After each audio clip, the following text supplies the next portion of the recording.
महक और ज़रार ये दोनों एक दूसरे के साथ बड़ी सच्ची मोहब्बत करना शुरू हो चुके थे। इन दोनों की जो कहानी है इससे आगे चलना शुरू हो चुकी थी, लेकिन जिस हिसाब से जब वो ज़रार की माँ ने बातें सुनी महक और ज़रार की, तो उसके बाद ये एक बड़ा डिसीजन लेती है कि मुझे कुछ ऐसा करना होगा, जैसे ऐसी गेम डालनी होगी जिसकी वजह से मैं महक को बदनाम कर सकूं या इसके ऊपर प्रेशर डाल सकूं और ये हमेशा के लिए ये घर छोड़कर चली जाए। ये ऐसे ही करती है। माँ और बेटी दोनों ये पहुंच जाते हैं महक के घर में और वहां पर जाकर महक को बातें सुनाते हैं कि भाई तुम ऐसी हो, तुम्हारे वालिदैन ने तुम्हारी सही तरीके से परवरिश नहीं की।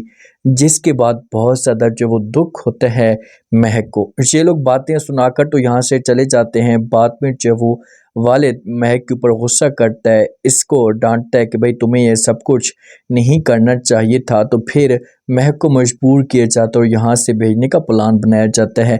जीनिया जो होती है ना, अब यहाँ पर शहराम की बहुत ज़्यादा फरियाल की गलती है कि इसने जो है वो शहराम को छोड़ा हुआ है। शहराम फरियाल को बहुत ज़्यादा खुश रखता है, लेकिन ये सोच रही थी ज़रार के बारे में, तो जीनिया जो वो इसकी जगह पर कब्जा कर लेती है। अब इसके ऑफिस में आती है बड़ी बन थन कर, वहाँ पर बहर बैठी होती है फरियाल।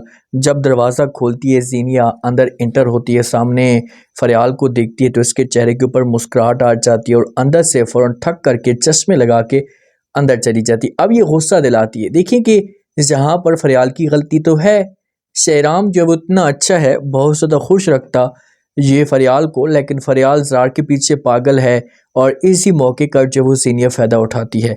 अब जीनिया ने ऐसे कंट्रोल कर लिया है शहराम को कि जैसे को शहराम की माँ शहराम से पूछेगी ना कि भाई बेटा तुम क्या करना चाहते हो, तुम क्या ये शादी करना चाहते हो, तो आगे से शहराम ने जो वो सिर्फ और सिर्फ जीनिया का नाम लेना ही बात करनी है कि भाई मैं मोहब्बत करता हूँ तो जीनिया के साथ मोहब्बत करता हूँ। हालांकि माँ ने तो फरियाल को पसंद किया था। फरियाल का बात करने का अंदाज और तौर तरीका, ये सब कुछ माँ को बड़ा पसंद आया था, जिसकी वजह से ये शहराम को मजबूर करने की कोशिश कर रही थी। लेकिन आगे से जीनिया ने फ़ायदा उठाया और शहराम को अपने कंट्रोल में, अपने कब्जे में कर लिया। माँ के साथ जब ये बात शेयर करेगी ना, तो माँ जोगी ये बोलेगी, ये जीनिया को कहेगी कि भाई आपके पास यही अच्छा चांस है, आप इसी मौके का फ़ायदा उठाएं ताकि जो सब कुछ आपके कंट्रोल में आ जाए, क्योंकि पैसे वाले बंदे हैं। यीशु का वालिदैन जो होते हैं ना, मैक के ऊपर गुस्सा करते हैं, तो ये बड़ा एक फैसला कर देते हैं। मैक को कहते हैं कि आप कुछ टाइम के लिए मुल्क छोड़कर चली जाओ, तुम यहाँ पर रहोगी तो मामला जो वो बहुत ज़्यादा ख़राब हो जाएंगे। तो ऐसा ही करती है मैक। अब ये राब्ता अपना ज़रार के साथ मुकम्मल तौर पर ख़त्म कर देती है। ज़रार के साथ कोई बाहर छेड़ तक नहीं करती, ज़रार को कुछ भी नहीं बताती, अपनी दोस्त के साथ होती है। बिस्सब और ये गोल करती हुई यहाँ से निकल पड़ती है। एयरपोर्ट पे पहुंचती है तो दोस्त को जो वो हाथ हिलाती हुई यहाँ से जो वो चली जाती है। दोस्त भी यहाँ पर जो है उसे अलविदा कहती। अब जिस हिसाब से महक जा रही है छोड़ करना, तो ज़रार के दिल में जो इतनी नफ़रत डाली जाएगी कि ज़रार जो है वो इस मामले पे ये समझना शुरू कर देगा कि मेरे साथ जो वो महक ने धोखा किया, मुझे जो वो इतना बड़ा इसने जो वो मेरे साथ धोखा किया कि मैं ये सब कुछ बर्दाश्त नहीं कर सकता। यहाँ से जिस वक्त महक जाती है तो ज़रार राब्ता करने की कोशिश करता है, बार बार नंबर ट्राई करता है, लेकिन कोई राब्ता तक नहीं हो रहा होता, तो बड़ा परेशान हो जाता है। अब इसका जो शक होता है अपनी माँ के ऊपर जाता है, तो ये गुस्से में आता है, आकर अपनी माँ के साथ बात करना शुरू कर देता है। माँ को कहता है कि माँ जी महक के साथ राब्ता नहीं हो रहा, कब से मैं ट्राई करने की कोशिश कर रहा हूँ लेकिन कुछ भी नहीं पता।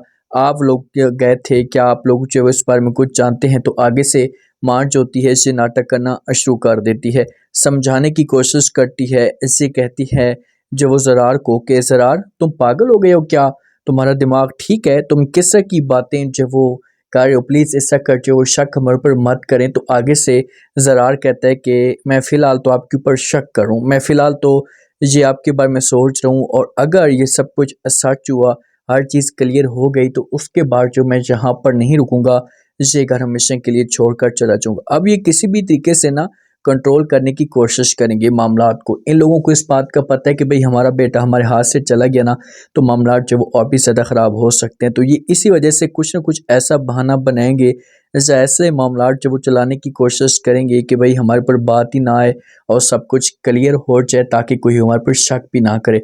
हो सकता है कि महक के साथ जो वो ज़रार का राब्ता ही ना हो, चाहिए जल्दी से ज़ार की जो शादी है ना इनसे फ़रियाल के साथ करवा सकते हैं, क्योंकि अगर फ़रियाल के साथ इसकी शादी होगी, फ़रियाल तो चाहती है, फ़रियाल ने तो पसंद किया था शुरू से जो वो ज़रार को कि भाई मेरी किस्मत में यही था, बस मुझे मिला नहीं। लेकिन जब जो शहराम होगा ये सोचना शुरू कर देगा फ़रियाल के बारे में, तो उसके बाद जो असली ट्विस्ट पैदा होगा, क्योंकि ज़ीनिया कभी भी नहीं चाहेगी कि भाई इन दोनों की आपस में शादी हो।